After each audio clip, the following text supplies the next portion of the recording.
Sometimes we can be presented with an idea and we just don't act on it. And that's kind of how I've been with this idea for the last 4 years or so. But for whatever reason, as of late, this idea has just been stuck in my brain. I've seen people discussing ways to fix this problem. I've seen people talking about how to improve the problem. No one seems to be able to find a solution, but I think that I have the best solution that anyone's ever come up with for this idea. And if you're wondering what idea I'm talking about reparations for black people. Um, like I said earlier, I think that I have the best solution available. I think it's a win-win for all sides. I know you can't read what's going on in that little box there. What that is a screenshot, just proving to folks like it's a screenshot of an email that I sent somebody on June 30th, 2020.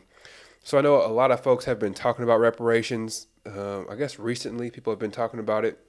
And then I also saw some ideas really similar to mine. And I was like, well, that's cool. I had that idea a few years ago.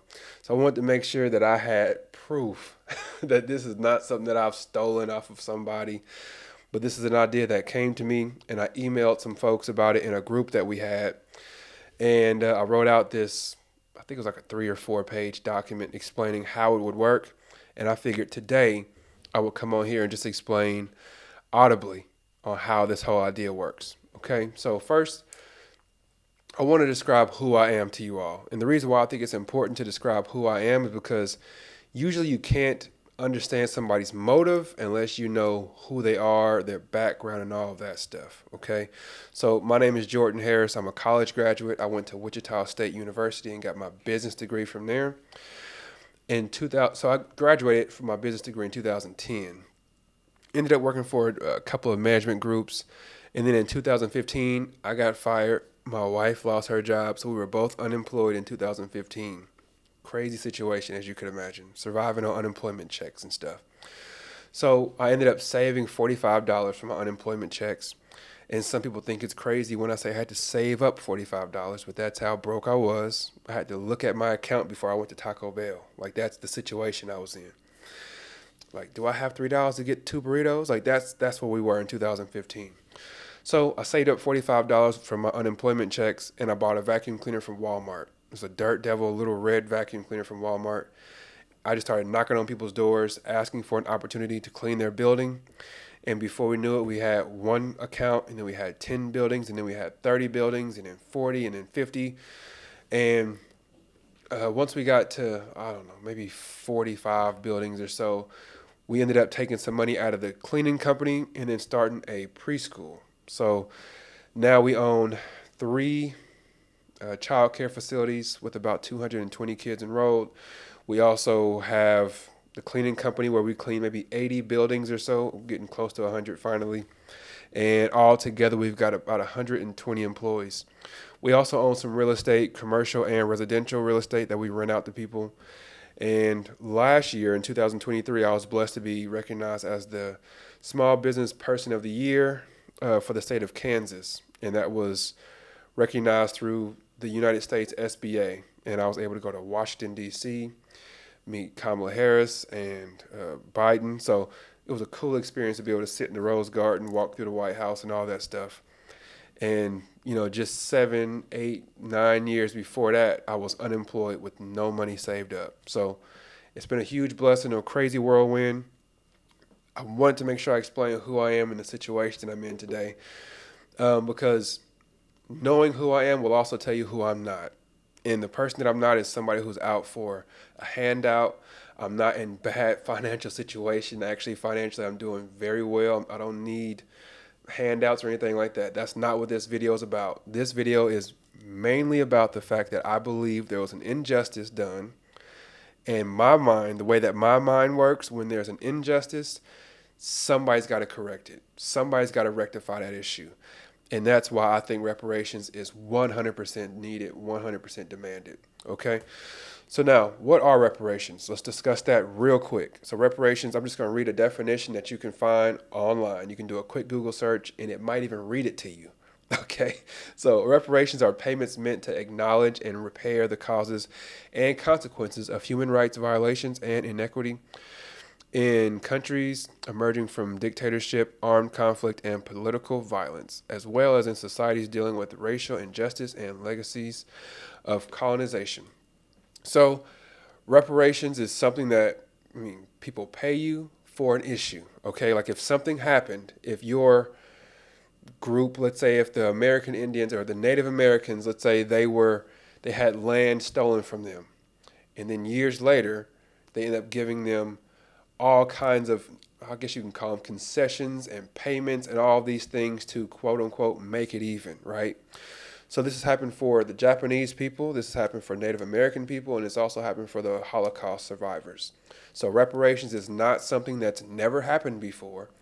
There's some people out there who will tell you, well, you're not going to get reparations. That's never happened. But it has happened. So just do a quick research on that and you'll see there's been multiple groups who have gotten reparations. For whatever reason, us black folks, we have not gotten reward that I think we deserve from what?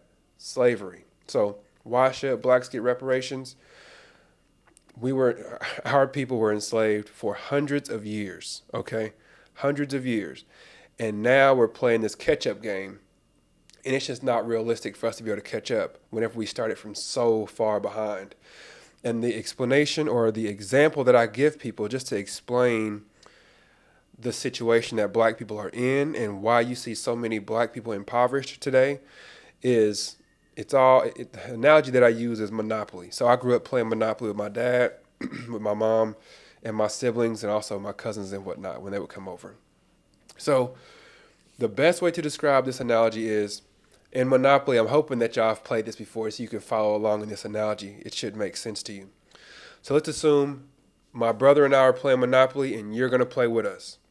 So my brother and I think at the beginning of the game you get $1,500 if I remember correctly. I think it's $1,500 for me. My brother gets $1,500. And then we're going to tell you, you can start playing, but you have to wait a full hour before you start. And then when you start, we're going to just give you $200 instead of $1,500. Okay? So after an hour, my brother and I, we've played for a full hour now. So after an hour, you get to join the game. We own all of the properties on the board. We've purchased every single property. There's no properties left for you. And all you have is $200 or $300 that you start with. Okay? So that's the situation you're in. So you look at the board and you say, okay, all the properties are spoken for. Some of these properties have hotels and houses on them. So if I land on it one time, I'm bankrupt. I'm out. I can't buy anything from Jordan, me. I can't buy anything from my brother, whose name is Lance. So you're like, I can't buy property from Jordan, can't buy property from Lance. If I land on Jordan or Lance's property, I'm out. I'm bankrupt. So how do I win? Because Jordan and Lance have such a head start, there's no way that I can jump in this game and win. What can I do to possibly win? That's the situation that black people were in when we got out of slavery. White people were able to use black people as free labor, and they racked up and racked up and racked up all this crazy profit.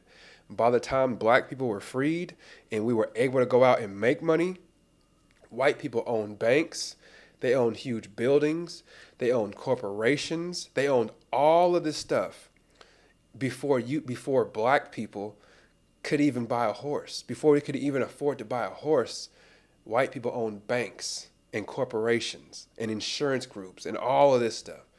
So it's like, how can you possibly expect black people to catch up when we've played with such a disadvantage from the very beginning? I'm hoping that Monopoly analogy made sense. So now I'm going to move on to the solution and I'm just going to give you the solution and an impact on what this solution would do, okay? So the solution that I've come up with is, one, we allow each black person to live tax-free for 10 years.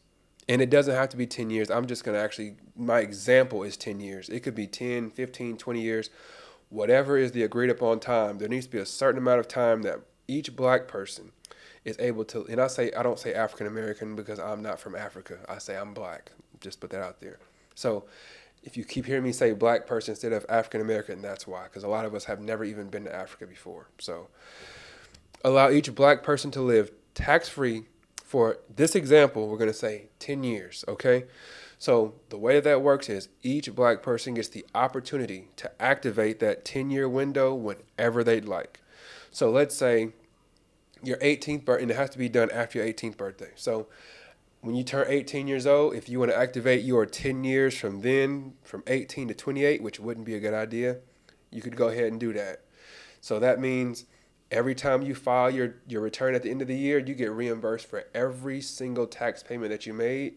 And then whenever your property taxes come up, or your income taxes come up, or your employer taxes come up, you automatically do not pay those. You don't have to pay those at all. Okay? So in my situation, I do own properties, I own buildings, I own businesses. So this is inclusive of all taxes. Once again, so it's income tax, property tax, employer taxes, all the different taxes you could think of. If you own businesses, all of your business taxes are just tax free. All of it's tax free.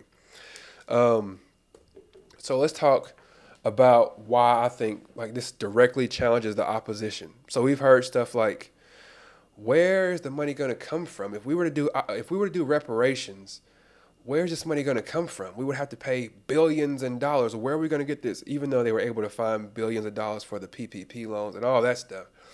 The issue that they talk about with reparations for black people is they don't know where the money's going to come from, right? Well, in this instance, if we're living tax-free, you don't have to come up with money to pay us. You don't have to dig into your pockets to give us money for it. Like they talked about 40 acres and a mule.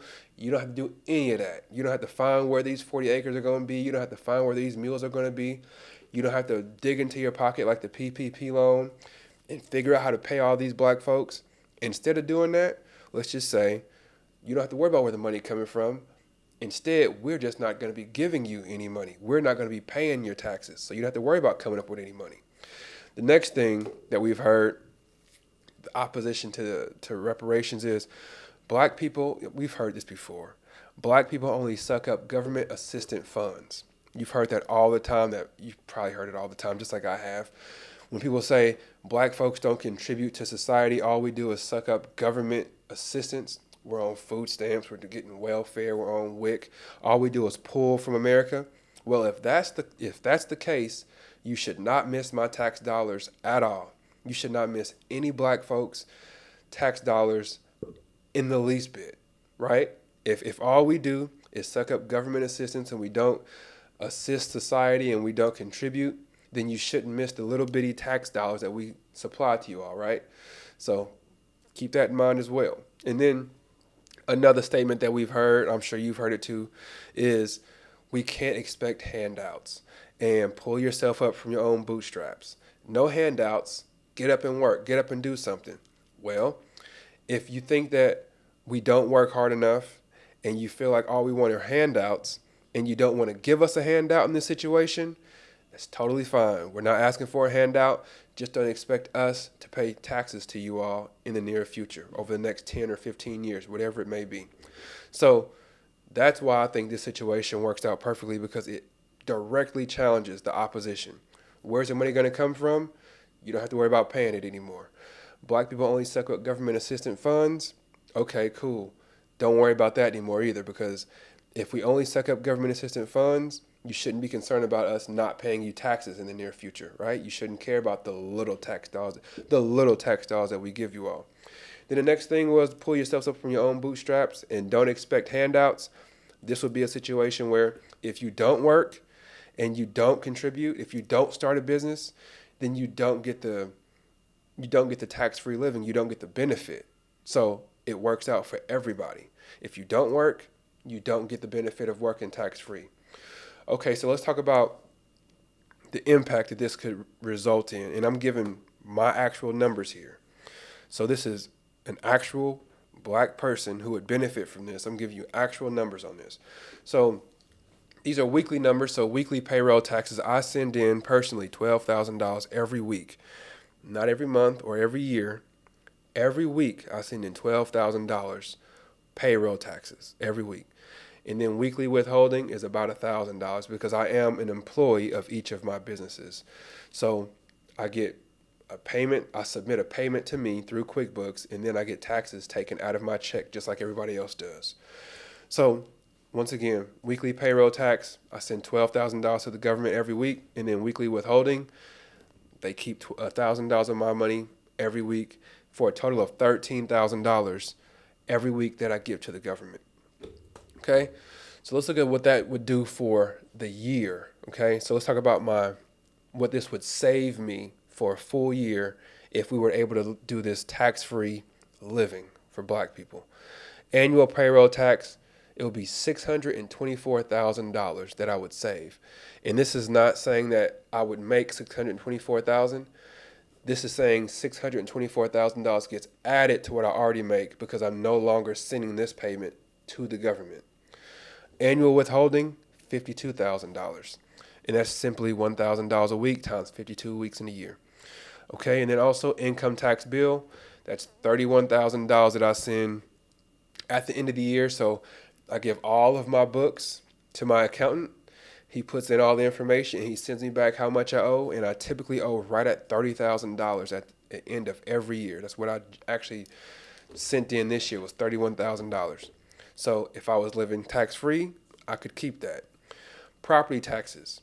I own multiple buildings. I didn't even include my houses and stuff, but this is just our commercial buildings. About $40,000 every year that we pay in for property taxes on those. So altogether, it's a total of $747,000 that would be, I would say, added to my salary. I guess that's the way you can put it. Added to my salary is $747,000. That's money that I send in every year. And if I was living tax-free, I could have my current salary plus $747,000. So just imagine how much of an impact that can make in our community. I own small businesses. I have only 120 employees. Think if a person like Jay-Z or some other Black business owner who has hundreds or thousands of employees, they own their company and they are able to do this tax-free for 10 years. They wouldn't just get $747,000 in a year. They would get more like, I don't know, $800 million in a year, right? And then how much could they impact our community with that? Because if you think about what white people have been able to do, or what they were able to do when they got started, they used all this free labor. They racked up, as far as labor goes, if we were able to do free labor, I pay about 30, 50, 60, about $75,000 a week in payroll. So if I was able to keep that, oh my goodness, a week. So what white people were able to do is they were able to have free labor. So you can imagine how much profit they had, right? So they just rack up their profit like crazy. And let's say if they were bringing in $1 million a year, way, way back, they could easily put on their cousin. They could easily put their sister on. They could put their brother. They can co-own the business. And now instead of just splitting $50,000, now you're splitting $5 million. You know, you can share the wealth so much easier and put people in position so much better. And that's how you see these huge families, and they have these huge companies like the Ford Motor Companies and all this stuff. And they've got cousins here and uncles there, because it's so much easier to put people on when you're making $18 million compared to making $18,000. You follow me there? So now let's look at the impact over 10 years. Simple math, $747,000 times 10 years equals 7.4, almost $7.5 million.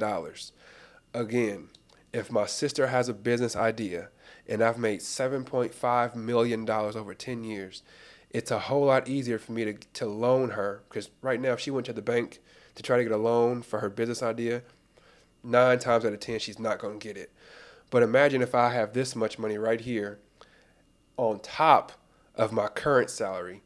It would be simple for me to be able to loan my sister $50,000 and help her through this process of starting her own business. That's what white people were able to do back in the day. That's how they were able to get so far ahead. If their siblings, cousins, whatever it may be, if they needed a business loan, okay, cool, I'll loan you $100,000. No problem, I have it, right? So that's the thoughts that I've come up with. Let me know what you think on this. Does it make sense?